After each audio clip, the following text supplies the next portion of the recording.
सासू माँ गुस्से में, सुषमा जी आई माँ जी। सासू माँ, आज तुमने मुझसे बिना पूछे ही पूरा खाना अपने आप बना कर रख दिया। मुझसे पूछना जरूरी नहीं समझा। 2 सालों में ये पहली बार हुआ है। तुम्हारे पंख निकलने लगे हैं। अब तुम मेरा सम्मान नहीं करती हो। तुम्हारे मायके में यही सिखाकर भेजा गया है कि अपनी सास से पूछे बिना ही सारे काम कर लो। अभी तुम्हारे मायके फोन लगाकर तुम्हारी शिकायत करती हूँ। थोड़ी देर बाद उनकी बेटी का फोन आता है।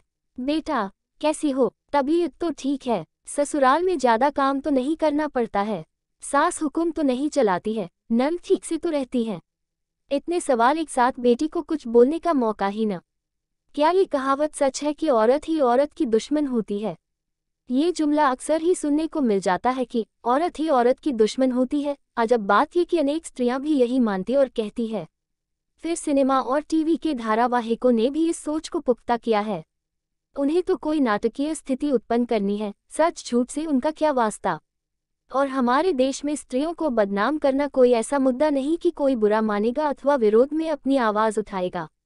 चलिए विषय पर आते हैं। हमारी परंपरानुसार विवाह करके बेटी ससुराल में रहती है। सब नहीं तो अब भी अनेक घरों में ऐसा है कि सास ससुर, भाई या कोई अविवाहित नंद एक साथ रहते हैं। हमारे घर में भी ऐसा ही है और यहाँ लिखने वाली अनेक महिलाओं ने समय समय पर इस बात का जिक्र किया है। सदियां बीत गई यही व्यवस्था चली आ रही है। पहले जैसे लंबे चौड़े परिवार नहीं रहे हों तो भी एक ही घर में 2 या 3 स्त्रियां तो हो ही सकती हैं। और इनमें से 50% का तो मान ही सकते हैं कि उनका आपस में मधुर संबंध है। स्त्रियों का नौकरी करना अब बढ़ रहा है, पर अभी तक तो वो सब पूरा दिन एक संग एक ही घर में रहती आई हैं और मिलजुल के काम करती रही हैं। अलग अलग परिवार, परिवेश और आर्थिक स्थिति से आई ये लड़कियां किस तरह से एक दूसरे के संग बंध जाती हैं। दुख तकलीफ में, जच्चगी के समय एक दूसरे का ख्याल रखती हैं। सोचो तो यही बहुत आश्चर्य की बात है, उनका अभिनंदन करने के काबिल। अब आप कल्पना में इस स्थिति को उलट कर देखिए जरा। पुरुष अपना घर छोड़ ससुराल में रह रहे हैं, विशेष अतिथि बनकर नहीं बल्कि रोजमर्रा के काम करने के लिए। उन पुरुषों के साथ जिनसे उनका कोई रक्त संबंध नहीं, और हाँ, नौकरी पर भी नहीं जाना है, जिससे कि दिन का आधे से बड़ा भाग वहीं बीत जाए। एक ही घर में दिन रात संग रहकर एक ही रसोई और घर के अनगिनत काम करने होंगे। और किसी दफ्तर की तरह नहीं होते, घर के काम की अपनी केबिन में बैठे कर रहे हैं। किसी भी काम में जरा सा विलंब होने से डांट भी पड़ सकती है, गाली गलौज तक, चाहे रोते बच्चे को चुप कराने के कारण ही देर हुई हो। और पुरुषों का अहम तो स्त्रियों से कई गुना अधिक होता है। क्या लगता है आपको? पूरी ईमानदारी से बताएं, कितने दिन संभव हो पाएगा ये? अतः आइंदा कभी औरत ही औरत की दुश्मन होती है कहने से पहले मन ही मन इस स्थिति की कल्पना अवश्य कर लीजिए। लड़कियों को तो शुरू से दबा कर रखा जाता है, इसी से निभा जाती हैं। इस बात में जो थोड़ी सी सच्चाई है तो उसके पीछे कुछ कारण है। हमारे समाज में कुछ ऐसी परंपराएं रही हैं जिनमें स्त्रियों ने सीधा आपसी टकराव झेला है। प्राचीन काल में बहुविवाह बहुत आम था, विशेषकर आर्थिक रूप से उन्नत वर्ग में। हिंदू राजाओं के अंतःपुर और मुस्लिम बादशाहों के हरम लड़कियों से भरे रहते थे, और इनमें प्रत्येक का लक्ष्य होता था राजा का ध्यान आकर्षित करना। क्योंकि जो राजा की नजरों में चढ़ गई वह तर गई, बाकी सब तमाम उम्र उन बंद दरवाजों के पीछे सड़ती रहती थी। राजा की नजर में आने के लिए षड्यंत्र रचना, एक दूसरे से दाह इत्यादि क्या ऐसे माहौल में स्वाभाविक नहीं है? बजाय ये सोचने के कि स्त्री ही स्त्री की दुश्मन होती है। यदि ऐसी स्थिति में पुरुषों को रहना पड़े एक ही स्त्री का ध्यान आकर्षण करने वाली, तो आपको क्या लगता है उनमें दाह नहीं होगी? इस बात का समाजशास्त्री शोध कर सकते हैं, पर करेंगे कैसे? ऐसा तो कोई उदाहरण इतिहास में मिलेगा नहीं।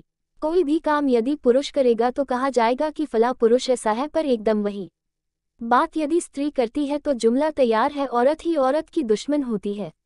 उदाहरण स्वरूप, यदि आपके किसी परिचित पुरुष का स्वभाव है नुक्ताचीनी करने का, वो हर व्यक्ति में कमियां खोजता है, उसके साथी को तरक्की मिल जाए उसे नहीं तो वह हर किसी से उसकी बुराई करता फिरता है। इस पर सब साथी उसी पुरुष को ही दोषी ठहराएंगे न, फला आदमी ऐसा है। पर यदि कोई स्त्री ऐसा करे तो आजकल स्कूलों में लेडी टीचर्स अधिक होती हैं, वहां पर यदि एक के विरुद्ध दूसरी बोलेगी तो कहा यह जाएगा सब स्त्रियां ही ऐसी होती हैं। दरअसल जहां भी आत्महित टकराएगा या स्पर्धा होगी वहीं ऐसा होगा, स्त्री हो चाहे पुरुष। पुरुष नासमझी की बात करे तो यह आदमी बेवकूफ है, परंतु स्त्री करे तो स्त्रियां होती ही बेवकूफ हैं। सत्य तो यह है कि दाह स्त्री में भी हो सकती है, पुरुष में भी।